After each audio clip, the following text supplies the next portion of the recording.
हाँ ठीक है, देखिए अगर मान लीजिए किसी चैम्बर में हम हाइड्रोजन गैस को रख के और फिर उसको गर्म करें, इसके अंदर हीटर जला के हम इसको क्या करें, गर्म करें, तो हाइड्रोजन के गैस के जो एटम्स हैं उनके अंदर के जो इलेक्ट्रॉन्स हैं वो एक्साइट हो जाएंगे, एनर्जी को एब्जॉर्ब करके वो क्या हो जाएंगे, एक्साइट हो जाएंगे।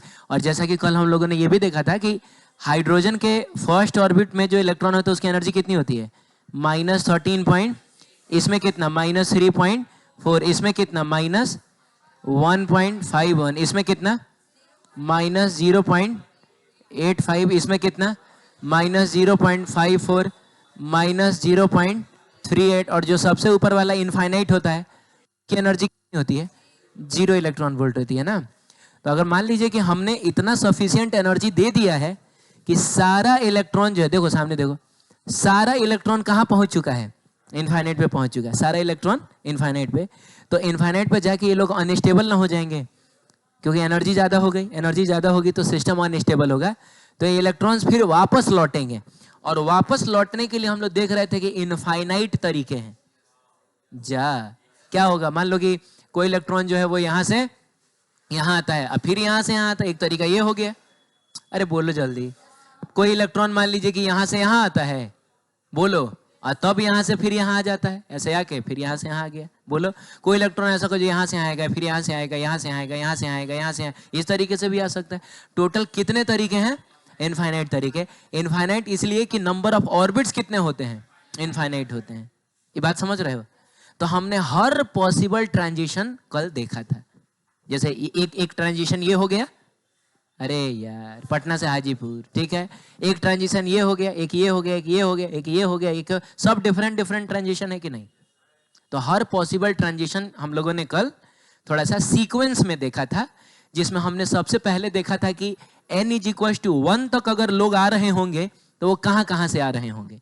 तो एक ऐसा भी हो सकता है जो डायरेक्ट इनफाइनाइट से आ रहा होगा, वो कितनी एनर्जी का फोटोन रिलीज करेगा, तो इसके और इसके बीच में जो गैप है उतनी एनर्जी का। तो 0 और -13.6 के बीच में कितने का गैप है, 13.6 का गैप है। 13.6 इलेक्ट्रॉन वोल्ट एनर्जी का फोटोन रिलीज करेगा। यहां आने वाले इलेक्ट्रॉन में वो इलेक्ट्रॉन भी तो होगा जो यहां से आ रहा होगा। अरे बोलो ना, कल तो हम लोगों ने इसको नाम दिया था, जगह का नाम दे दिया था, ठीक है। तो कोई इलेक्ट्रॉन मान लीजिए यहां से आ रहा होगा, कोई यहां से भी आ रहा होगा, कोई यहां से भी आएगा, कोई यहां से भी आ रहा होगा, कोई ऐसा हो रहा होगा।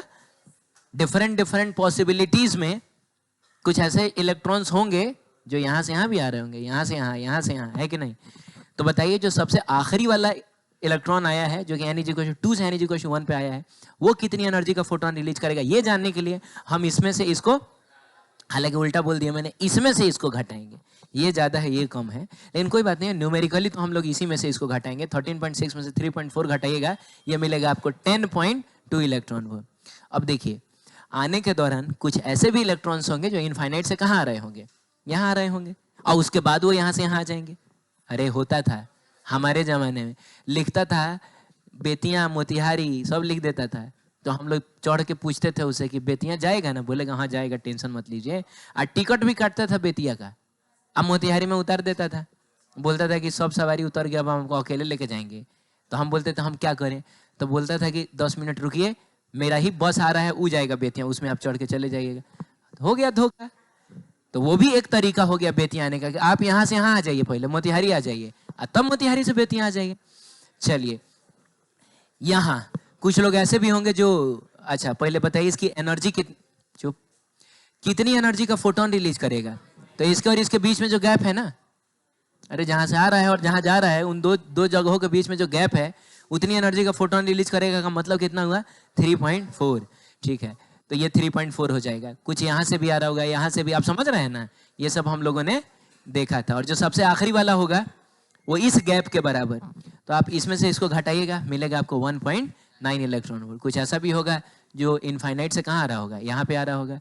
इसी तरीके इसका एनर्जी कितना हो जाएगा, इसके और इसके बीच में गैप देख लीजिए, 1.5 का ना है, उतना हो जाएगा। फिर कुछ लोग यहाँ से आ रहे होंगे, ऐसे ऐसे करके आ रहे होंगे ना सब यहाँ पे। जो सबसे आखिरी वाला होगा इसके बीच का जो गैप होगा उसके बराबर, बताओ कितना, 0.65। यहाँ भी आने वाले लोग होंगे, इसकी एनर्जी हो जाएगी 0.85 इलेक्ट्रॉन वोल्ट, ठीक है। बाकी सब जो लोग आ रहे होंगे उसमें जो सबसे आखिरी वाला होगा इस गैप के बराबर, जो कि था 0.31। ठीक है, इसका एनर्जी 0.5 ऐसे ऐसे करके आया था सब। अरे आया था ना, अरे बोलो ना, ऐसे करके आया था। ठीक है, अब सुनो, यहां हमने देखा क्या कि जब इलेक्ट्रॉन्स वापस लौट रही होंगी तो मान लीजिए कि ये वो एटम है जिस एटम का इलेक्ट्रॉन डायरेक्ट अभी यहां से यहां आ रहा होगा। ऐसा हम मान के चल रहे हैं, बोलिए ना। ऐसा एक ही नहीं होगा, बहुत सारे ऐसे होंगे जिनका इलेक्ट्रॉन डायरेक्ट आ रहा होगा। तो वो बताओ कितनी एनर्जी का फोटोन रिलीज करेगा? 13.6। ठीक है, मान लो जो यहां से यहां आ रहा होगा, मान लो ये वाला वो एटम है, बोलो, जिसका इलेक्ट्रॉन जो है वो यहां से यहां आ रहा है, अभी वो अभी मोतिहारी से बेतिया आ रहा है, वो कितनी एनर्जी का फोटोन रिलीज करेगा? 10.2 इलेक्ट्रॉन। ऐसा भी होगा, मान लीजिए कि ये वो है जिसका इलेक्ट्रॉन यहां से यहां आ रहा है, वो कितनी एनर्जी का फोटोन रिलीज करेगा? तो 10.2 में 10.2 में सॉरी 1.9 जोड़िए, कितना आएगा? 12.1 आ रहा है। तो ये जो इलेक्ट्रॉन होगा जो यहां से यहां आ रहा होगा, वो 12.1 इलेक्ट्रॉन वोल्ट का फोटोन रिलीज किया होगा। तो बताइए इन सब फोटॉन्स, हालांकि इसको फोटोन नहीं बोला जाएगा, ऐसे बोला जाएगा कि इन सारे ट्रांजिशंस में निकले हुए फोटॉन्स की एनर्जी में थोड़ा थोड़ा डिफरेंस होगा कि नहीं? अब जैसे यही है 10.2 और ये है 12.1, तो डिफरेंस आ गया कि नहीं? बोलो ना। हाँ, तो ये सारे ट्रांजिशंस में डिफरेंट डिफरेंट एनर्जी के फोटॉन्स रिलीज होंगे और हर दो फोटोन के बीच में एक छोटा सा गैप होगा। कभी गैप ज्यादा होगा, कभी गैप कम होगा, लेकिन गैप तो होगा। अब इसमें से मान लो कि ये वो एटम है,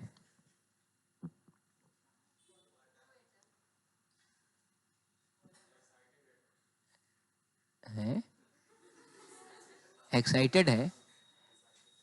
अच्छा, ये लोग हैं, हाँ, ये लोग पहुंच गया है ना n is equal to infinite पे, तो एक्साइटमेंट थोड़ा ज्यादा है। ग्राउंड स्टेट वाले को कोनो मतलब है नहीं है पीछे।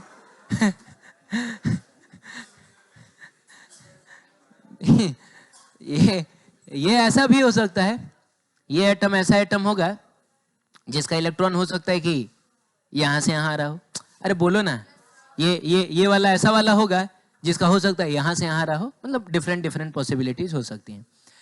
अब ये सब लोग फोटोन रिलीज कर रहे हैं। फोटोन का मतलब लाइट समझिए आप, इलेक्ट्रोमैग्नेटिक वेव्स हैं। उन सारे लाइट्स को अगर हम लोग एक प्रिज्म के जरिए पास कराएं तो आपको याद होगा कि प्रिज्म लाइट को अपने बेस की तरफ मोड़ता है। सबसे ज्यादा किसको मोड़ेगा? वायलेट। वायलेट को। इसमें कहां से वायलेट आएगा? जिसका एनर्जी ज्यादा उसकी बेंडिंग ज्यादा। ये ना हम लोगों ने पढ़ा था। विजिबल की बात करें तो वायलेट की एनर्जी सबसे ज्यादा होती है, वो सबसे ज्यादा मुड़ता है। लेकिन यहां पर हम विजिबल की बात थोड़े कर रहे हैं, यहां पर तो एनर्जी लिखी हुई है ना, तो सबसे ज्यादा वो मुड़ता है जिसकी एनर्जी सबसे ज्यादा होती है। बताइए यहां से लेके वहां तक में सबसे ज्यादा एनर्जी का फोटोन कहां निकला है? ये निकला है 13 ये सबसे ज्यादा मुड़ेगा। तो बाबू ये सबसे ज्यादा मुड़ेगा, और सामने अगर आप एक स्क्रीन लगाइएगा तो ये जहां पहुंचेगा वहां पर एक लाइन टाइप का बनेगा। लाइन इसीलिए बनता है ना क्योंकि हम इसको याद है स्लिट से पास कराते थे, और स्लिट लीनियर होता है। तो ऐसे, अरे बोलो ना, पट्टी टाइप का लाइट आएगा तो सामने गिरेगा तो पट्टी टाइप का ही ना गिरेगा, तो इसीलिए लाइन बनेगा। कल तो देखा था हम लोगों ने, 3D में इसको देखा था। तो एक लाइन बनेगा। अब इससे कम एनर्जी वाला कहाँ रहेगा? इससे थोड़ा ऊपर रहेगा। इससे कम एनर्जी वाला थोड़ा और ऊपर, थोड़ा और ऊपर, थोड़ा और ऊपर। तो ये जो सबसे नीचे वाला है वो है 13.6 वाला। सबसे ऊपर वाला कितना होगा? 10.2 वाला होगा ना? बोलिए जल्दी। उसके बाद सीधे आपको कितना मिलेगा? 10.2 के बाद सीधे 3.4। ना कोई 9 पॉइंट समथिंग, ना कोई 8 पॉइंट समथिंग, ना कोई 7 पॉइंट समथिंग, 6 पॉइंट, भाई कुछ नहीं मिल रहा है। सीधे हमको 10 के बाद कितना मिल रहा है? 3 पॉइंट। एगो बहुत लंबा चौड़ा गैप आएगा, याद है? और जो अब आपको मिलेगा वो कौन सा वाला होगा? 10.2 वाला। फिर मिलेंगी बहुत सारी लाइंस, क्योंकि क्या लिख दिया मैंने? अच्छा 10.2 लिख दिया, ठीक है। क्या बजाता है रे? हाँ 3 पॉइंट कितना? 4। अब उसके बाद ढेर सारी लाइंस मिलेंगी क्योंकि इसकी एनर्जी और इसकी एनर्जी के बीच में थोड़ा सा गैप तो होगा ना। हाँ, तो कहने का मतलब है कि लाइंस के बीच में भी तब गैप होगा, और जो सबसे ऊपर वाला होगा उसकी एनर्जी कितनी होगी 1.9, याद आया? उसके बाद अब आपको कितना मिलेगा 1.51, ठीक है। तो ये ड्रॉ करना जरूरी नहीं है, इसको हटा दीजिए। थोड़ा सा गैप होगा, हालांकि ये गैप उतना ज्यादा नहीं होगा। अरे ये तो 10.2 और 3.4 के बीच में बहुत अच्छा खासा गैप है, लेकिन यहाँ 1.9 और 1.5 ना लिखना है हमको। अरे 1 पॉइंट कितना लिखना है 5 लिखना है, तो इनके बीच में उतना गैप नहीं होगा। उसके बाद फिर ढेर सारी लाइंस मिलेंगी, और जो सबसे ऊपर वाला होगा वो कितना होगा 0.65 वाला ना। तो हम देख रहे हैं कि सामने की स्क्रीन पे हमको लाइंस का गुच्छा टाइप का मिल रहा है, सीरीज ऑफ लाइंस मिल रही हैं। इन सीरीज ऑफ लाइंस को फिर हम लोगों ने नाम दिया। अब आप बताइए ये सीरीज ऑफ लाइन कब मिला था? जब इलेक्ट्रॉन्स कहीं से आ रही हो लेकिन जा कहाँ रही हो, n=1 पे, कहा गया ये है लाइमन सीरीज।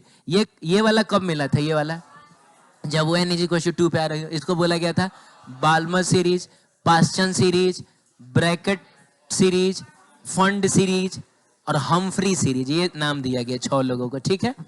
अरे बोलो जल्दी, ऐसा हम लोगों ने देखा था।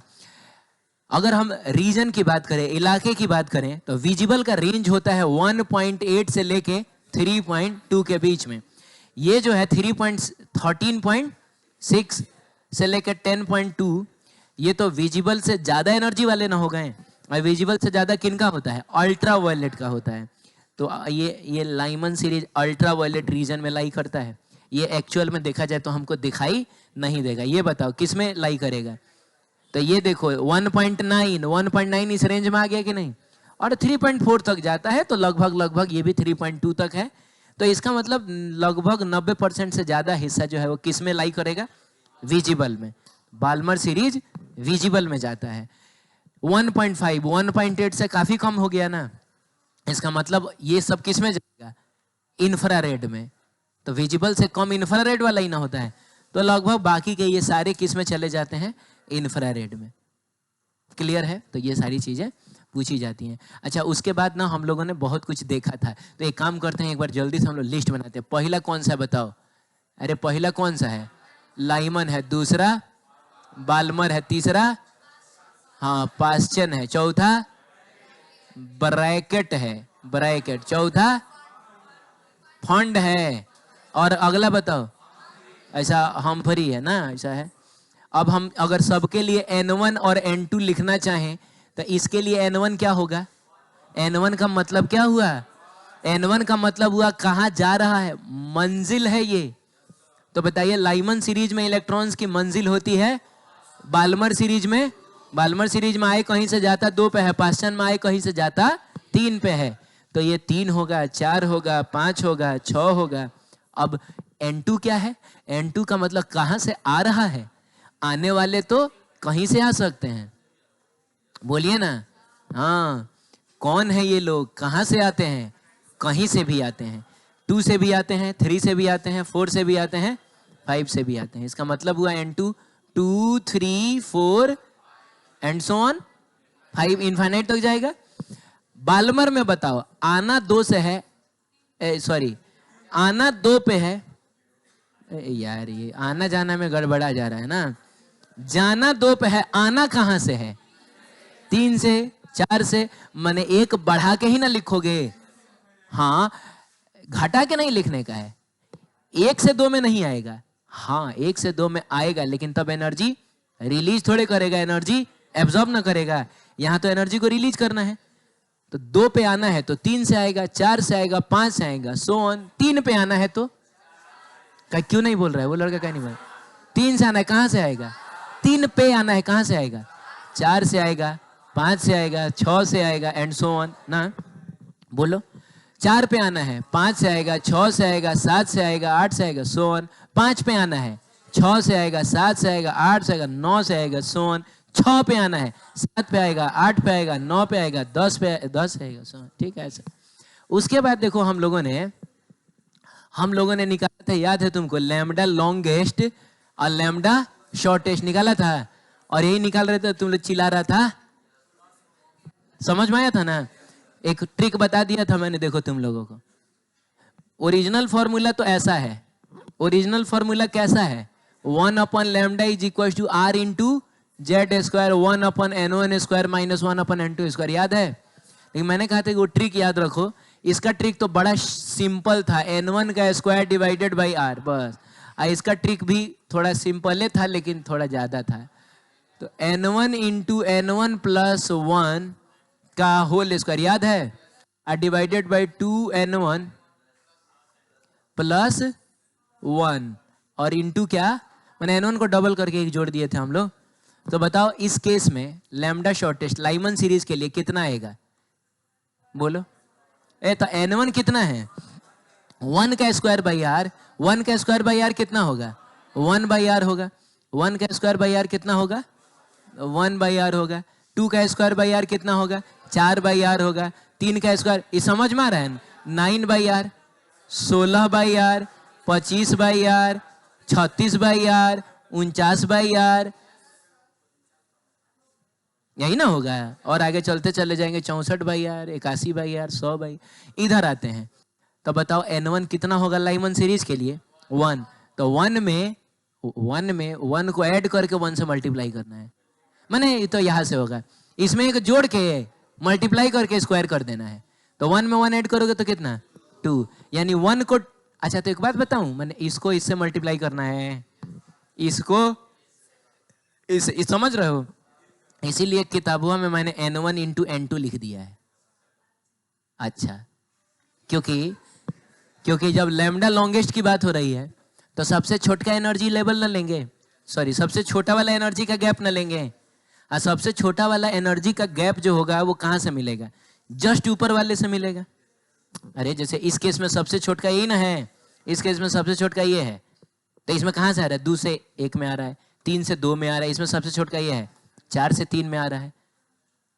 बोलिए ना, ऐसा हो रहा है। तो देखा जाए, शांत रहिए, तो देखा जाए तो इस केस में तो इनफाइनाइट से n1 पर आता है, लेकिन इस केस में कहां से कहां आता है? n1 प्लस 1 से n1 पे आता है। नहीं समझे आप? अगर 3 पे आना है तो कहां से आएगा? 4 से आएगा। 10 पे आना है तो 11 से आएगा। तो इसी को ना हम लोग n2 बोलते हैं। तो इस केस में n2 इनफाइनाइट था, इस केस में n2 n1 प्लस n। तो n1 इंटू n1 प्लस 1 का मतलब ही हुआ n1 इंटू n2। हाँ, अब चलो बताओ, सबके लिए बताओ, लाइमन के लिए बताओ। लाइमन के लिए n1 कितना है? 1 है। तो 1 में 2 से मल्टीप्लाई करो तो 2 का स्क्वायर कितना? 4 हो जाएगा। तो 4 डिवाइडेड बाई 1 को 2 से मल्टीप्लाई करो, माने डबल करो, चलो करो। 2 1 जोड़ दो 3, तो 4 बाई 3r। बाल्मर के लिए देखना है तो बाल्मर के लिए 2 को किससे मल्टीप्लाई करना होगा? 3 से। कितना? 6, 6 के 36, ठीक है। डिवाइडेड बाई 2 दूनी 4 1 5, इसको डबल करके 1 जोड़ देना है। तो 4 1 कितना? 36/5r। n is equal to 3 की बात करें तो 3 को किससे मल्टीप्लाई करेंगे? 4 3 12 गुना 12, 144 डिवाइडेड बाई 3 दूनी 6 1 7r। चलिए बताइए 4 को किससे मल्टीप्लाई करना है? 5 से। 5 चौका 20 का स्क्वायर, स्क्वायर भी तो करना है, खाली मल्टीप्लाई नहीं करना है, स्क्वायर भी करना है। 20 का स्क्वायर कितना? डिवाइडेड बाई 4 दूनी 8 है 9r। चलो बताओ 5 6 30, अरे 5 को 6 से ना मल्टीप्लाई करोगे। 30 का स्क्वायर 900 डिवाइडेड बाई, तो 5 दूनी 10 है 1 11r। हाँ बताओ 6 सते 42, 42 का स्क्वायर 1764 डिवाइडेड बाई 6 दूनी 12 है कितना? 13r। तो ऐसे यहां तक हम लोगों ने कल देखा था। ठीक है, आगे बढ़ते हैं। बोलिए बोलिए, चलिए आगे बढ़े। अब सुनिए, बाल्मर सीरीज की अगर बात करें तो ये n इज इक्वल टू, मान लीजिए 1 है, ये n इज इक्वल टू क्या है? 2 है, ये n इज इक्वल टू 3 है, ये n इज इक्वल टू 4 है, ये n इज इक्वल टू 5 है। करते करते करते करते मान लीजिए ये n इज इक्वल टू क्या है? इनफाइनाइट है। तो बाल्मर सीरीज में जो इलेक्ट्रॉन्स आती हैं भले कहीं से आए लेकिन जाती कहाँ है? n इज इक्वल टू 2 पे जाती है। याद रखिएगा, जो सबसे छोटा वाला ट्रांजिशन होता है उससे जो लाइन मिलता है उसको बोला जाता है फर्स्ट लाइन। अगर इस सीरीज की बात करें, कौन फर्स्ट लाइन है? छोड़ो हटाओ ना, इसकी क्या बात करें, हम इसकी बात करते हैं। बताओ इस सीरीज में फर्स्ट लाइन कौन है? ये, और इसको बोला जाता है लास्ट लाइन। अरे कौन है फर्स्ट लाइन और लास्ट लाइन? ये है। इसमें बताओ फर्स्ट लाइन कौन है? ये है। लास्ट लाइन ये है। फर्स्ट लाइन ये समझ में आ रहा है? बाल्मर सीरीज के फर्स्ट लाइन को, चलिए इधर ड्रॉ किया था, इधर ही करते हैं, कहा जाता है एच अल्फा। क्या कहा जाता है? ऐसे ही नाम दिया गया। बाल्मर पर फोकस इसलिए किया जा रहा है क्योंकि यही है जो हमको दिखता है, बाकी तो दिखता नहीं है। तो फर्स्ट को बोला जाएगा एच अल्फा, दूसरे को बोला जाएगा एच बीटा, तीसरे को बोला जाएगा एच गामा, चौथा भी हो तो एच डेल्टा हो जाएगा। लेकिन 3 को काफी है। पहला, दूसरा, तीसरा लाइन ऑफ कौन सा? Balmer series are called H alpha, H beta, H gamma. पहले लाइन का मतलब हुआ ट्रांजिशन कहां से कहां हुआ है? 3 से 2, तो वही बोला है 3 से 2 वाले को क्या बोलेंगे? H alpha. उसको फर्स्ट लाइन भी बोला गया है। सेकेंड लाइन का मतलब हुआ 4 से 2 हुआ है ना? अरे बोलिए, तो इसको बोलेंगे एच बीटा। वैसे ही अगर 5 से 2 हुआ होगा तो उसको एच गामा बोलेंगे। एक बात और, ये जितना सारा हमने निकाला था इधर, सब में देखो ना आर नीचे है कि नहीं? अरे आर नीचे है कि नहीं? तो इसमें से किसी को अगर कैलकुलेट करना हो, जैसे मान लो यही कैलकुलेट करना है 36/5 बोलो 36 क्या 5 तो एक तरीका तो यह है कि 36 डिवाइडेड बाई 5 या गुना 1.09 इंटू 10⁻7 पर मीटर कर लेंगे। तो पर मीटर ऊपर वह जाके मीटर बन जाएगा और हमको मिल जाएगा लैम्डा क्या? लॉन्गेस्ट। ऐसा कैलकुलेशन में ये थोड़ा सा टफ पड़ जाएगा कि 36 डिवाइडेड बाई 5 भी करना है, फिर जो मिलेगा उसको डिवाइडेड बाई 1.09 भी करना है। तो हम लोग कोशिश करेंगे कि डायरेक्ट 1/r की ही वैल्यू याद कर लें। 1/r कितना होता है? 0.9116 इंटू 10⁻⁻7 मीटर, इतना होता है। तो अब इसका दूसरा तरीका ये हो गया कि लैम्डा लॉन्गेस्ट अगर आपको निकालना है तो 36/5 और 1/r की जगह पे क्या रख लीजिए? 0.9116 इंटू 10⁻⁻7 और आंसर आपका किस में आएगा? मीटर में आएगा, क्योंकि वेवलेंथ निकाल रहे हो। अब तुम बताओ 36/5, ये तो आसान है, ऊपर नीचे 2 से मल्टीप्लाई डिवाइड कर दो। बोलो, तो ये 72 हो गया, ये 10 हो गया, 7.2 नहीं आ गया। करना क्या है? 7.2 को 0.9116 से मल्टीप्लाई करना। अब 0.911 है, 0.911 है, तो इसको तो अगर समय कम हो तो हम 0.9 भी बोल देंगे तो काम चल जाएगा। लेकिन कोई बात नहीं है, आप लिखिए। तो ये थोड़ा आसान हो गया कि नहीं? डिवाइड नहीं ना करना है, मल्टीप्लाई करना है। मल्टीप्लाई करना है ऑलवेज इजी, ठीक है? तो इसीलिए आप 1/r की वैल्यू डायरेक्ट याद रखिए। क्या बोलते हो? चलो ठीक है। Total possible number of different photons emitted, total number of spectral lines. आइए हम कल के एक सिचुएशन पर एक बार फिर से प्रकाश डालते हैं। द सिचुएशन वाज समथिंग कि n इज इक्वल टू 1 का, क्या बोलते हो? n इज इक्वल्स टू 2 था, n इज इक्वल्स टू 3 था, और एक था n इज इक्वल्स टू 4। याद है? -5 इलेक्ट्रॉन वोल्ट, -2 पॉइंट, या शायद 3 था ना, -3 इलेक्ट्रॉन वोल्ट। अरे कल के एग्जाम्पल में ऐसा ही ना ले रहे थे हम लोग। -3 इलेक्ट्रॉन वोल्ट, बताइए, -2.5 इलेक्ट्रॉन वोल्ट, -2 पॉइंट, ये 2.8 ना था, पता नहीं, शायद यही था, और ये 2.5 इलेक्ट्रॉन वोल्ट, इतना था शायद, ऐसा ही तो था। हैं? क्या बोल रहे हो? ऐसा कुछ था।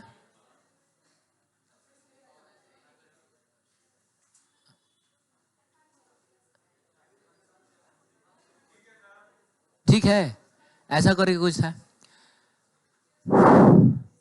हाँ सुनो, अब हुआ क्या ना कि हमने इलेक्ट्रॉन्स को इतना एक्साइट कर दिया है कि वो n इज इक्वल टू 1 से कूद के कहाँ पहुंच चुके हैं? n इज इक्वल टू 4 तक पहुंच चुके हैं। अब ये लोग वापस भी तो आ रहे होंगे। जब वापस आ रहे होंगे तो कई तरीके हो सकते हैं। एक तरीका तो ये हो सकता है कि डायरेक्ट पहुंच जाए यहाँ से। तो ये कितनी एनर्जी का फोटोन रिलीज करेगा? मुझको लग रहा है ना कि मैंने इसको लिया था, कल वाला ही एग्जाम्पल मैं पता नहीं क्यों लेना चाह रहा हूँ। मुझको ऐसा लग रहा है कि मैंने इसको लिया था 2.5 है, इसको लिया था 2.3, मुझको 2.2 लिया था, मुझको पता नहीं क्यों ऐसा लग रहा है। ऐसा नहीं लिया था क्या मैंने? यही था।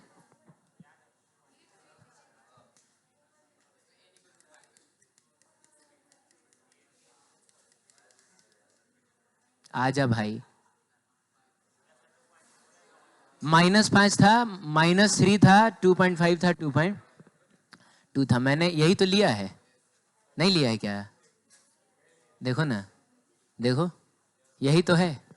तो तुम बताओ, पहले सारा इलेक्ट्रॉन हमने पहुंचा दिया एनर्जी को 4 तक, सब वापस आ रहा है। कितने तरीके हो सकते हैं? तो एक तो खटाक से आ जाएगा। ये कितनी एनर्जी का फोटोन रिलीज करेगा बताइए ना। पहले सब पॉसिबिलिटीज हम लोग लिख लेते हैं, बाद में एनर्जी हम लोग लिखेंगे। एक तरीका ये हो सकता है कि यहां से यहां आए और फिर यहां से यहां जाए, दूसरा तरीका हो गया ये। एक तरीका और हो सकता है कि यहां से यहां आए और फिर यहां से, एक तीसरा तरीका हो गया। नहीं समझ रहे हो? एक तरीका ये हो सकता है कि यहां से यहां आए, फिर यहां आए और फिर यहां आए, और हर तरीके में डिफरेंट एनर्जी का फोटोन रिलीज होगा। जैसे जो यहां से यहां आया होगा वो कितनी एनर्जी का फोटोन रिलीज करेगा? तो इसके और इसके बीच का गैप देख लीजिए, 2.8 आ रहा है, तो ये रिलीज करेगा 2.8। ठीक है, बताओ ये कितना करेगा? तो इसके और इसके बीच का गैप देखिए ना, 2 इलेक्ट्रॉन वोल्ट ना। चलिए बताइए यहाँ कितना होगा? तो 3 और 2.2 के बीच में 0.8 ना बाबू, तो ये 0.8 वाला हो गया। यहाँ कितना होगा? तो 2.5 0.3 ना, 0.3 वाला होगा। ये कितना होगा? हाँ, तो 5 और 2.5 के बीच में 2.5 वाला होगा। ये कितना होगा? तो 5 और 3 के बीच में कितना? 2 वाला। तो एक्चुअली ये रिपीट हो गया है, ध्यान से देखिए। ये इस वाले मेथड में भी ये था और इस वाले मेथड में भी ये है। ठीक है, इसका जल्दी से बताइए कितना होगा? 0.5 होगा। और इसका बताइए, इसका तो 0.3 होगा। अब सुनिए, ये जितनी भी पॉसिबिलिटीज हैं नीचे आने की, उनमें जितने भी डिफरेंट फोटॉन्स निकल सकते हैं, उनमें से बताइए एग्जैक्टली डिफरेंट टाइप के कितने फोटॉन्स हैं? डिफरेंट टाइप के कितने फोटॉन्स हैं? जब मैं डिफरेंट टाइप का बोलूं का मतलब हुआ कि सेम एनर्जी वाले फोटॉन्स को हमको एक ही मानना है। तो एक तो अब गिन लेते हैं ना, क्या दिक्कत है। एक तो 2.8 वाला है, एक 2.5 वाला है, एक 2 वाला है, एक 0.8 वाला है, एक 0.5 वाला है, और एक 0. इसके अलावा कोई और है क्या? देखिए ये और ये सेम ही ना है, डिफरेंट तो नहीं ना है। हाँ, अब क्या होगा कि मान लो कि इस गैस को हम किसी चैम्बर में रख के, जिसके इलेक्ट्रॉन्स को हम लोगों ने कहां तक पहुंचाया है? n = 4 तक पहुंचाया है। देख लो इधर क्या प्रॉब्लम है।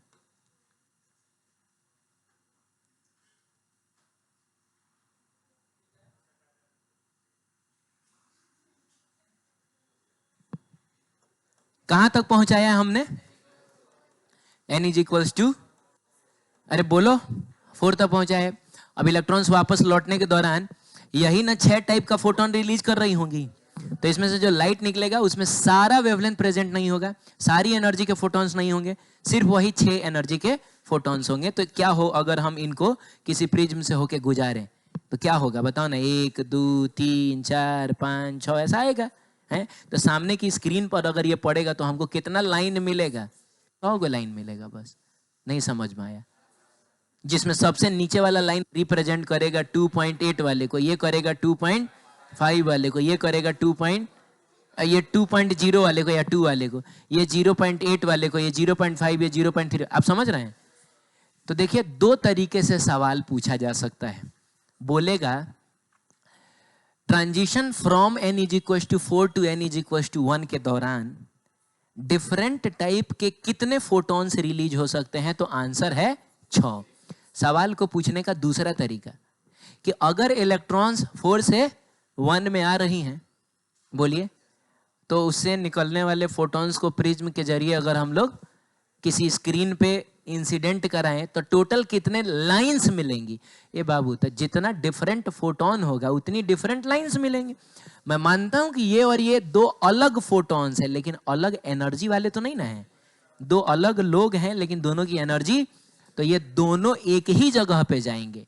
और एक ही जगह पे अगर दो लाइन खींच देते इसको दो लाइन बोला जाएगा, एक ही लाइन ना बोला जाएगा। नहीं समझे? तो ऐसे हम लोग करेंगे। तो सवाल है कि अगर ऐसा क्वेश्चन पूछ दे तो क्या हम इसको अब बना के गिनना शुरू करेंगे? अब यहाँ ना 4 से 1 आया है, कहीं हम 75 से 1 कर दें? क्या नहीं जी, कुछ 75 से 1 पे आ रहा है, कहाँ से ड्रॉ कर पाओगे? वो हजारों लाखों पॉसिबिलिटी तब हो जाएगा, बोलो ना। तो ऐसे केस में एक फॉर्मूला हम यूज करेंगे, and the formula is n into n minus 1 divided by 2, जिसमें n जो होगा वो होगा n2 माइनस n1 प्लस क्या 1, n2 माइनस n1 प्लस। अब देखिए हम 6 कैसे लेके आते हैं, बताइए। n2 कितना है? n2 का मतलब सबसे ऊपर वाला, और n1 कितना है? तो n2 में से n1 करिए 3, तो n2 में से n1 करिए 3 होगा, लेकिन उसमें 1 जोड़ना है, तो मिला जुला के 4 होगा एक्चुअली। अच्छा ठीक है, 4 आया। अब इस 4 को इस फॉर्मूले में पुट करिए, देखिए 6 आ जाएगा। करके देख लीजिए, आ गया क्या? कैसे बताइए? 4 गुना 4 माइनस 1 का मतलब 3/2, 4 3 12/2 कितना होगा? 6 आ गया। ये कब ज्यादा काम आएगा? जब ऐसा बोला जाए, ऐसा अगर बोला जाए, ऐसा बोला जाए कि मान लीजिए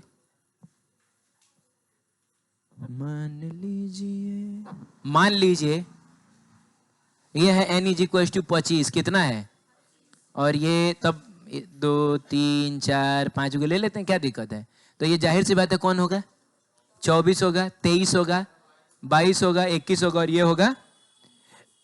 अब मान लो कि सिर्फ हमको यहां से यहां तक के लिए ही देखना है, इसके नीचे इलेक्ट्रॉन्स नहीं जा रही हैं, कुछ रीजन है, मान लो नहीं जा रही हैं, हमको इतना ही देखना है। तब हमसे पूछा जाएगा नंबर ऑफ डिफरेंट फोटॉन्स कितने होंगे, कितने होंगे? तो उसके लिए हम क्या करेंगे? सबसे पहले इसको तो n2 मानेंगे और इसको n1 मानेंगे। ऊपर वाले को याद है n2, नीचे वाले को n1 मानते हैं। फिर n निकालेंगे, तो n2 माइनस n1 कितना होगा? 25 में से 20 घटाओ, कितना होगा? 5, लेकिन उसमें फिर 1 जोड़ना है, तो n की वैल्यू कितनी आई? पता है ये 6, चाहे इस केस में ये 4 किस चीज को रिप्रेजेंट कर रहा है? ये नंबर ऑफ लेबल्स को रिप्रेजेंट कर रहा है। अब काउंट करिए, 6 को होगा 1 2 3 4 5 6। एक्चुअली जब हमने 25 में से 20 को घटा दिया ना, यानी हम इसको काउंट नहीं कर रहे हैं, इसीलिए सिर्फ कितना मिला था? 5 मिला था, लेकिन हमको इसको भी तो काउंट करना है ना, तो इसीलिए हमको वापस से 1 जोड़ना पड़ता है। अब हम लोग क्या करेंगे? इस n की वैल्यू को इसमें पुट कर देंगे, तो 6 गुना 5, 6 पचे 30 डिवाइडेड बाई 2, यानी टोटल कितने? 15 डिफरेंट फोटॉन्स इसमें से निकलेंगे। बोलो जल्दी, देख रहे हो, मात्र 1 बढ़ गया तो 6 से सीधे 15 हो गया। 15 डिफरेंट फोटॉन्स मिलेंगे, और सामने अगर हम लोग स्क्रीन पे स्पेक्ट्रल लाइंस ढूंढने की कोशिश करेंगे तो वो कितनी होंगी? 15 होंगी। ठीक है, ठीक, अच्छा है। अब मोनो क्वेश्चन है सीबीएसई सन 2019 का, कहता है a monochromatic radiation of wavelength कितना बताइए? 975 angstrom excites the hydrogen atom from its ground state to a higher state. ओहो, हमने किया क्या है कि क्या कहा जाता है, क्या किसी कंटेनर में हाइड्रोजन गैस रख के और इतने रेडिएशन का उसमें लाइट डाल के इलेक्ट्रॉन्स को हमने क्या कर दिया? एक्साइट कर दिया है। तो ये नहीं बताया है कि कहां से एक्साइट करके कहां भेजा जा रहा है। इतना नहीं, बीच में मत बोलो यार, भुनभुनाओ मत। मच्छर काटता है तो इरिटेशन नहीं होता है, भुनभुनाता है तो, अब आके काट मत लेना तुम लोग, भुनभुनाता ज्यादा इरिटेशन होता है। तो n इज इक्वल टू 1 से किसी भी लेवल तक हमने इसको क्या कर दिया है? एक्साइट कर दिया है। तो हम जानते हैं n इज इक्वल टू 1 की एनर्जी होती है कितनी? -13.6, इसकी होती है -3, इसकी होती है -1.51, इसकी होती है -0.85, ऐसा ही ना होता है। तो इतनी एनर्जी का फोटोन डाल के हम लोगों ने इलेक्ट्रॉन्स को एक्साइट किया है, ठीक है। अब इलेक्ट्रॉन्स एक्साइट होके कहां तक पहुंच रहे हैं? क्या कर रहे हैं आप लोग? क्या कर रहे हैं तुम अनलॉकी? हाँ, तुम दोनों को पूछ रहा हूं, नीचे क्या देख रहे थे? अरे मतलब नीचे कहां देख रहे थे? किताब में देख रहे थे?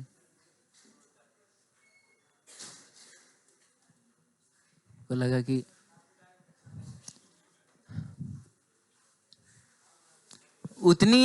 उतने वेवलेंथ का मोनोक्रोमेटिक रेडिएशन डाल के हमने इलेक्ट्रॉन्स को एक्साइट कर दिया है।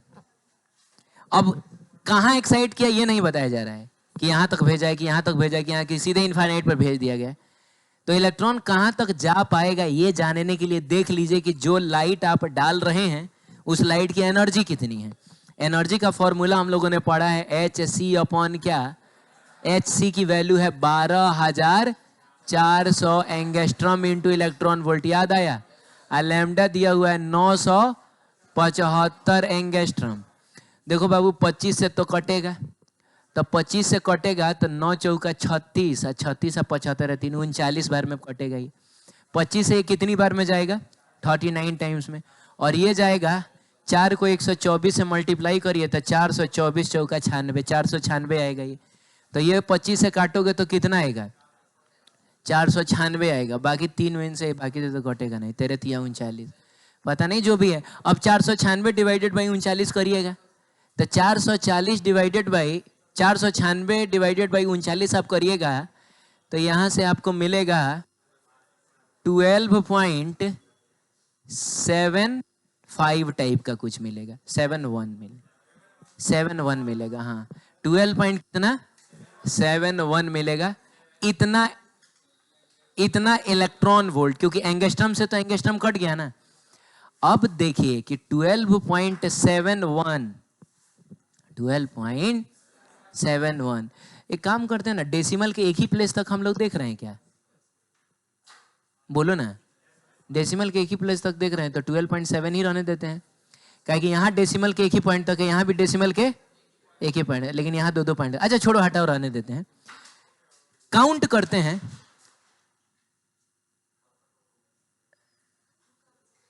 काउंट करते हैं कि इतनी एनर्जी लेके इलेक्ट्रॉन कहां तक जाएगा। तो बताओ, अगर इलेक्ट्रॉन को यहां जाना हो तो वो कितनी एनर्जी लेगा? 10.2। हमने दिया है 12.7, यानी ये n = 2 से और ऊपर जाएगा। आइए थोड़ा यहां के लिए चेक करते हैं, तो जल्दी से बताइए तो इसके और इसके बीच में गैप कितने का है? 12.1 आ रहा है। अरे 12.1 आ रहा है। चलिए 12.1 हमने दिया है 12.7, यानी ये अभी और ऊपर जाएगा। तो और ऊपर जाएगा का मतलब थोड़ा यहाँ का चेक करिए तो बताइए कितना आएगा। तो इसमें से इसको घटाओ तो जल्दी, चाहे 13.6 में से 0.85 घटा के बताओ कितना आ रहा है? 12.65 आ रहा है कि 75 आ रहा है? क्या कर रहे हो रे? 136 में से घटाओ ना इसको, कितना आ रहा है? 12.75 ना। और हमने दिया कितना है? 12.7। ठीक है, डेसिमल के दूसरे प्लेस पर थोड़ा अनमैचिंग हो जा रहा है, तो चलेगा, कोई दिक्कत नहीं, क्योंकि यहां पर हम डेसिमल का एक ही प्लेस ना लिए थे। अरे बोलना यार, यहां ले रहे हैं भले 2 प्लेस, लेकिन यहां तो एक ही प्लेस ले रहे हैं। तो दूसरे प्लेस पर अनसर्टेनिटी आपको मिल सकता है, तो घबराने की जरूरत नहीं है। इसका मतलब हुआ कि एक प्लेस तक कंपेयर किया गया तो क्या पता चला कि हमने इलेक्ट्रॉन को कहां तक भेज दिया है। हाँ, और आगे जाओगे तो ये थोड़ा ज्यादा ही कम हो जाएगा, ये 0.54 होता है। थोड़ा इसमें से इसको घटा के बताना, तो इसमें से इसको घटाना 13.0 से, तो ये तो कुछ ज्यादा ही ज्यादा हो गया। अरे इससे तो ये ज्यादा हो गया ना, तो इसका मतलब n = 5 तक नहीं जाएगा, कहां तक जाएगा? n = 4 तक। तो एक बात हमको देखो समझ में आ गई कि इतनी एनर्जी देने से जो इलेक्ट्रॉन है वो कहां पहुंच चुका है? n = 4 तक पहुंच चुका है। नहीं समझे? अब जब ये वापस लौटेगा तो कितने डिफरेंट टाइप के फोटॉन्स रिलीज करेगा? सबसे पहले बताइए, वापस लौटने के कई सारे तरीके हो सकते हैं। ये हो सकता है, फिर यहाँ से आके फिर ऐसे आएगा, फिर यहाँ से आके ऐसे आएगा, फिर ये होगा और ये। याद है अभी देखा था थोड़ी देर पहले हम लोगों ने, उसमें ये n इज इक्वल टू 1 था और ये n इज इक्वल टू क्या था, 4 था। तो डिफरेंट टाइप के कितने फोटॉन्स रिलीज होंगे, या how many different spectral lines are possible. तो उसके लिए हम क्या करेंगे, 4 में से एक, ये n2 है और ये n1 है, 4 में से एक घटा के एक जोड़ के n निकाल लेंगे। तो 4 माइनस 1 प्लस 1 मिला जुला के 4 न आया। और उसके बाद नंबर ऑफ लाइंस अगर आपको निकालना है तो n into n minus 1 divided by 2 कर लेंगे। 4 गुना 3 डिवाइडेड बाई 2, 4 3 12/2 कितना, 6 हो जाएगा। नहीं समझ में आया क्या, हो जाएगा, ये आंसर हो जाएगा। फिर बोलता है कि विच transition corresponds the longest wavelength among. बताइए लॉन्गेस्ट वेवलेंथ आपको कहां से मिलेगा, लॉन्गेस्ट वेवलेंथ हमको मिलेगा सबसे कम एनर्जी वाले से। और सबसे कम एनर्जी वाला ट्रांजिशन कहां हुआ है, यही ना हुआ है, यही ना हुआ है, यही ना हुआ है। अगर ये बता दिया आपने, हो जाइएगा आप गलत। सबसे कम एनर्जी वाला ट्रांजिशन ये है, ये इन दोनों के बीच में ये है, ये सबसे कम एनर्जी का गैप इन दोनों का है। तो लॉन्गेस्ट वेवलेंथ के लिए चाहिए n इज इक्वल टू 4 से 3। अरे सब में से ना कंपेयर करना है, सबसे छोटा एनर्जी वाला ये रहा, तेरे की बोलेंगे 4 से 3 सबसे लॉन्गेस्ट वेवलेंथ मिलेगा। ठीक है, एनसीईआरटी ने एनसीईआरटी बोल रहा हूँ, सीबीएसई ने पूछा था 2019 में। ठीक, बताओ बिहार बोर्ड का ये सवाल कहता है वो कौन है जो विजिबल में लाई करता है, बाल्मर सीरीज है। कहता है कैथोड रेज आर। तो ये इसका इस चैप्टर से कोई लेना देना नहीं है। एक्चुअली 10th क्लास में या 9th क्लास में पता नहीं कब पढ़ा है आपने, डिस्कवरी ऑफ इलेक्ट्रॉन्स। तो डिस्कवरी ऑफ इलेक्ट्रॉन में सर जे थॉमसन ने कैथोड रेज ही ना ढूंढा था, जिसकी प्रॉपर्टीज भी आप लोगों ने पढ़ी है कि कोई अगर हम लोग पैडल व्हील रख दें उसके सामने तो नाचने लगता है, इसका मतलब हुआ उन रेज के पास मास होता है। जा कोई चीज सामने रखेंगे तो पीछे शैडो बनता है, का मतलब हुआ वो रेज जो है वो स्ट्रेट लाइन पाथ को फॉलो करती हैं। उस टाइम कोरोना हो गया था ओ अच्छा, तुम लोग उस जमाने के आदमी हो तो बिना मतलब का मैं ट्राई करूं। बस इतना समझ लो, तब समझ लो। कैथोड रेज कहा जाता है इलेक्ट्रॉन्स के बीम को, इलेक्ट्रॉन्स के बीम को कहा जाता है कैथोड रे। हालांकि इसका एक और नाम है बीटा रे भी बोला जाता है, वो आगे पढ़ेंगे, न्यूक्लियाई चैप्टर में पढ़ेंगे। तो कोई पूछेगा कैथोड रे किससे बना है तो क्या बताना, इलेक्ट्रॉन से बना है, बस रहने दो। ठीक है, which series of hydrogen spectrum does not line infrared. कौन इंफ्रारेड में नहीं जाता है, तो दुए को नहीं जाता है, एगो बाल्मर नहीं जाता और एगो लाइमन नहीं। लाइमन अल्ट्रावायलेट में, बाल्मर विजिबल में चला जाता। तो इंफ्रारेड में कौन नहीं जाएगा, Lyman series. Which series comes in visible region, वो तो हो गया है। Gibbs postulate of bore theory, 3 go postulate पढ़ा है कि इलेक्ट्रॉन जब भी किसी ऑर्बिट में सर्कुलर मोशन करता है तो वो एनर्जी को, तो उसकी एनर्जी फिक्स्ड होती है, वो ना ही एनर्जी को रेडिएट करता है ना ही एनर्जी को एब्जॉर्ब करता है। दूसरा पोस्टुलेट क्या था कि इलेक्ट्रॉन उन्हीं ऑर्बिट्स में मूव करता है जिन ऑर्बिट्स में एंगुलर मोमेंटम, इसका मतलब हुआ mvr nh/2 के बराबर हो, यही ना था दूसरा। और तीसरा क्या था कि जब भी इलेक्ट्रॉन एक ऑर्बिट से दूसरे ऑर्बिट में जाएगा तब वो एनर्जी को एब्जॉर्ब भी करेगा, चाहे एनर्जी को रेडिएट भी करेगा।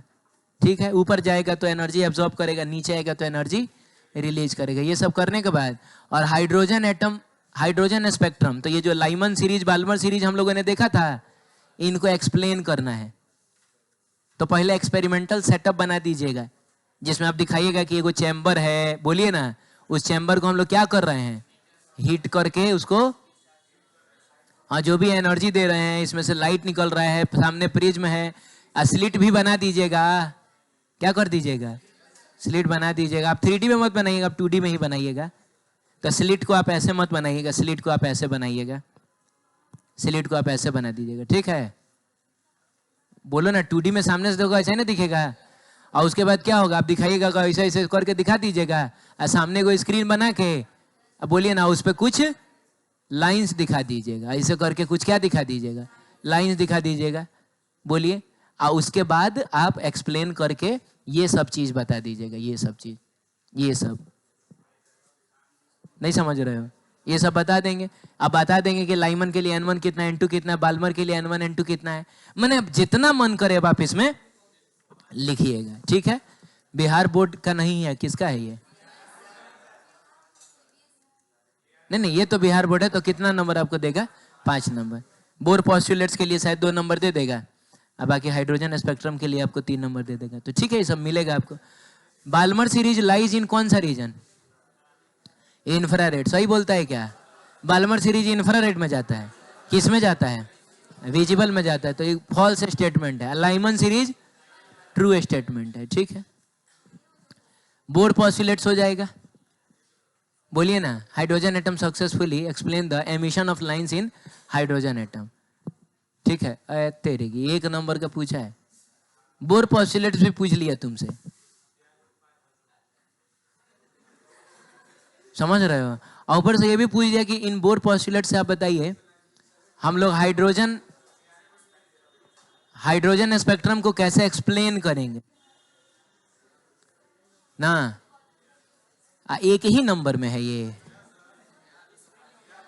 मिसप्रिंट हो गया 1 नंबर तो, लेकिन हमको लग रहा है कि नहीं होना चाहिए। हो सकता है कि मिसप्रिंटिंग हुआ हो सही में, मैंने मिनिमम तो कम से कम 2 या 3 नंबर का तो होना चाहिए। 2 सवाल है तो 2 नंबर का तो होगा ही, ठीक है। तो ठीक है, हाइड्रोजन स्पेक्ट्रम समझा तो है ना आपने, तो अपने अनुसार जितना मन करे आप इसमें लिख दीजिएगा, ठीक है।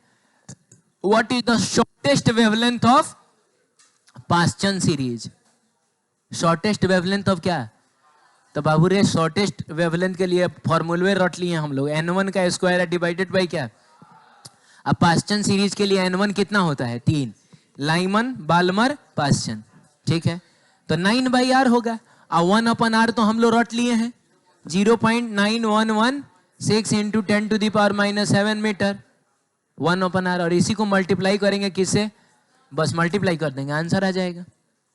बोलिए बोलिए बोलिए, ऐसा मिल जाएगा। हालांकि एक और बात है, हम इसको चाहें तो, शांत रहो, हम इसको चाहें तो मतलब बना भी सकते हैं। शॉर्टेस्ट वेवलेंथ का मतलब हुआ ज्यादा एनर्जी ना, तो ज्यादा एनर्जी, ये मान लीजिए इनफाइनाइट वाला है, ये n=3 है, n= क्या है? 2 है, n=1 है, और ये n=4 है। तो ज्यादा एनर्जी आपको उससे ना मिलेगा जो इनफाइनाइट से आ रहा होगा n=3 पे। तो हमने पढ़ा है 1/λ, और शॉर्टेस्ट निकाल रहे हैं, तो r इंटू कितना? z², 1/n1² माइनस 1/, याद आया? ये तो भयंकर शॉर्टकट है, लेकिन प्रॉपर मेथड तो ये ना है। तो हम लोग क्या करेंगे, r की जगह रहने देंगे, z की जगह 1 का स्क्वायर, 1/n1 की जगह पे 3 और n2 की जगह पे इनफाइनाइट। तो ये 3 का स्क्वायर करोगे तो 9 आएगा, -1 समथिंग अपन इनफाइनाइट 0 होता है, और ये निकल क्या रहा है 1/λ शॉर्टेस्ट ना, तो यहां से हमको मिलेगा r/9, पलट लेंगे 9/r। State Bohr's quantum condition of angular momentum. तो बोर के तीनों पोस्टुलेट नहीं लिखने हैं, जो दूसरा पोस्टुलेट था जिसमें था कि mvr=nh/2π, बस वो लिखना है। And calculate the shortest wavelength of Brackett series and state to which part the electromagnetic spectrum does it belong. तो ब्रैकेट सीरीज का मतलब n= कितना हो गया? 4 हो गया। लैम्डा शॉर्टेस्ट हमने जाना है, अरे n1 का स्क्वायर डिवाइडेड बाई क्या? r। 1/r हमको याद है 0.9116 इंटू 10⁻⁻7 मीटर। अब ब्रैकेट सीरीज के लिए n1 होता है 4, 4 का स्क्वायर कर देंगे कितना? 16। और कहता है कि बताइए ये कौन से रीजन में लाई करेगा, तो हमको तो रटा हुआ है, लाइमन, अल्ट्रावायलेट, बाल्मर, विजिबल, उसके अलावा सब जो है वो किस में जाता है? इंफ्रारेड में जाता है, सब जाता है इंफ्रारेड में। क्या बोलते हो? चलो ठीक है, तो इंफ्रारेड हो जाएगा ना। अब वही सब होगा, ये सब वही होगा। अरे सब वही है रे भाई, सब हो जाएगा, मतलब वही सब हो। ठीक, करिए, आंसर पीछे दिया हुआ है, आप मैच करा के देखिएगा कि मिल रहेगी। What do you mean by Paschen series बोल रहा है। पास्चन सीरीज बिहार बोर्ड का नहीं बता देंगे कि डी एक्साइटेशन के दौरान, मतलब कि इलेक्ट्रॉन्स के अपर ऑर्बिट से नीचे वाले ऑर्बिट में आने के दौरान जो जो इलेक्ट्रॉन्स किसी भी ऑर्बिट से n इज इक्वल टू 3 पे आते हैं, उन इलेक्ट्रॉन्स से निकलने वाले इलेक्ट्रोमैग्नेटिक वेव का जो स्पेक्ट्रम मिलता है वो सीरीज ऑफ लाइंस के फॉर्म में मिलता है। उन्हीं लाइंस को बोला जाता है पास्चन सीरीज। ठीक है, ऐसा ही सब अब आपसे हो जाएगा। ठीक है बाबू, क्लियर है? चलिए आगे बढ़ते हैं। वो हमको लग रहा है कि हम कुछ ज्यादा पीछे चले गए। हाँ, ये चीज थोड़ा सा देखेंगे। Limitation, the first limitation is कि बोर की जो थियरीज अभी हम लोगों ने पढ़ी ना, बहुत कुछ देखा हम लोगों ने। एनर्जी याद है, रेडियस, वेलोसिटी, टाइम पीरियड सब पढ़ा था।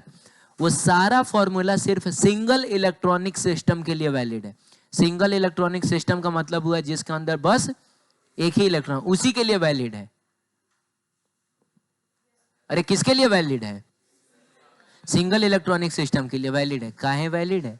क्योंकि जब हम लोगों ने डेरिवेशन किया था, बोलो, तो याद है तुमको यहां पर याद है तुमको हमने याद है तुमको हमने यहां जेडी लिया था, न्यूक्लियस का चार्ज, और यहां पर हमने एक ही नहीं इलेक्ट्रॉन लिया था। और सेंट्रीपिटल फोर्स का रोल कौन प्ले करता था? Electrostatic force. जब हमने इसके ऊपर इलेक्ट्रोस्टैटिक फोर्स लिखा था तो हमने बस इसी के द्वारा इस पर लगाए गए फोर्स को कंसीडर किया था। याद करिए, के Q1 Q2 by are square.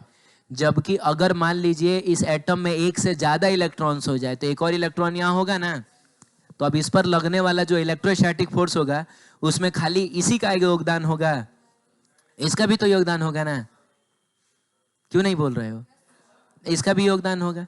तब हमको इसका अट्रैक्टिव फोर्स के साथ साथ इसका रिपल्सिव फोर्स भी लिखना होगा। जबकि हमने कहीं भी ऐसे किसी फोर्स का जिक्र, इसका मतलब हुआ कि पूरे एटम में हमको सिर्फ एक ही इलेक्ट्रॉन कंसीडर करना है। हे भगवान, तभी जाके हम ये सारा डेरिवेशंस वगैरह कर पाएंगे। बोलिए ना। और एक आध और इलेक्ट्रॉन बढ़ा दिए, मान लीजिए कि और इलेक्ट्रॉन बढ़ा दिए, यहाँ भी एक इलेक्ट्रॉन हो गया, यहाँ भी एक इलेक्ट्रॉन हो गया, यहाँ। अरे बाबू, तो इस पर सिर्फ यही थोड़े फोर्स लगाएगा, ये सब लोग भी तो फोर्स लगाएंगे। बोलिए ना। हाँ, तो डेरिवेशन में सिर्फ एक ही इलेक्ट्रॉन होना चाहिए। अब बताइए, एक इलेक्ट्रॉन किसके पास होता है? हाइड्रोजन के पास है। तो क्या सारा डेरिवेशन सिर्फ हाइड्रोजन के लिए वैलिड है? तो जी नहीं, वो हीलियम के लिए भी वैलिड होगा, लेकिन आपको उसमें से उसका एक इलेक्ट्रॉन निकालना पड़ेगा। हीलियम के पास 2 इलेक्ट्रॉन है ना? अरे बोलो जल्दी, तो एक इलेक्ट्रॉन निकाल दो, एक इलेक्ट्रॉन बचेगा, उस एक इलेक्ट्रॉन के लिए वैलिड होगा। लिथियम के लिए वैलिड होगा, लेकिन उसमें से 2 इलेक्ट्रॉन निकालना होगा। सोडियम के लिए भी वैलिड होगा। सोडियम के पास कितने इलेक्ट्रॉन्स हैं? 11 हैं। आप 10 इलेक्ट्रॉन निकाल दीजिए। सोडियम में से तुम 10 इलेक्ट्रॉन निकाल देगा तो क्या वो Na10+ नहीं बन जाएगा? यूरेनियम के लिए भी वैलिड होगा। किसके लिए? यूरेनियम के लिए भी वैलिड होगा, लेकिन उसका 91 इलेक्ट्रॉन निकालना पड़ेगा। Uranium has 92 electrons. तो कहने का मतलब है यूरेनियम 91+ के लिए वैलिड रहेगा। 91 इलेक्ट्रॉन निकाल दीजिए, एक इलेक्ट्रॉन बचेगा, उसके लिए वैलिड रहेगा। तो मिला जुला कि ये एक बहुत बड़ा ड्रॉबैक है। जो भी रेडियस, वेलोसिटी सब देखे थे, वो सिर्फ किसके लिए है? एक ही इलेक्ट्रॉन है, वही कूद कूद के ऊपर नीचे जाएगा ना, तो उसकी वेलोसिटी और उसका रेडियस हम लोग उन फॉर्मूलों से बता पाएंगे। अगर 2, 4, 10, 20 इलेक्ट्रॉन्स है तो रेडियस, वेलोसिटी वो सब नहीं हो। दूसरा ड्रॉबैक ये है कि इन्होंने कहा था कि सर्कुलर मोशन होता है। क्या होता है? Circular motion. जबकि अगर कोई चीज किसी का चक्कर लगा रही है तो ज्यादा स्टेबल ऑर्बिट सर्कुलर नहीं होता है। कैसा होता है? इलिप्टिकल होता है। धरती भी सूरज का चक्कर लगाती है, सर्कुलर मोशन करती है, इलिप्टिकल ऑर्बिट। चांद भी धरती का चक्कर लगाता है, इलिप्टिकल। इलिप्टिकल का मतलब वो पाथ समथिंग ऐसा होगा, एकदम ऐसा गोल ना होके चपटा होगा। किसी के पास कोई धागा है क्या? धागा, कोई धागा जो आप आसानी से खोल के दे सकें? कोई माला हो, चाहे कोई कुछ ऐसा हो, लाइए। बाल, मेरे पास भी तो है, लेकिन पता नहीं खुलेगा कि नहीं। कोई खोलिए, देखिए, हैं? अरे मैं वापस फिर आप लौटा दूंगा। टोपी में से निकाल रहा है।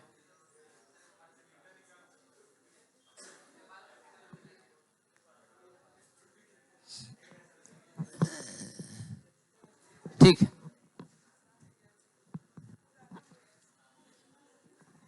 अच्छा मैं लौटा दूंगा इसको। चलिए देखिए, ये मान लीजिए कि मैंने इस धागे में इसको बांध दिया।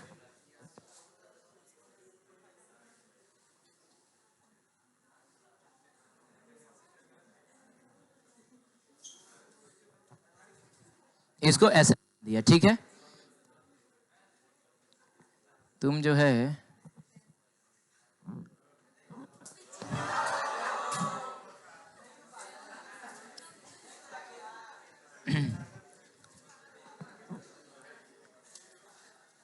ठीक है, क्या हुआ?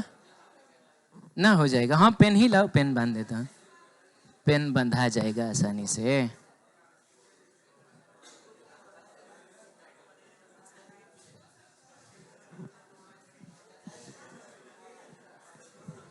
ठीक है, ढक्कन दो ना, ढक्कन उठा। ये कौन ढक्कन है?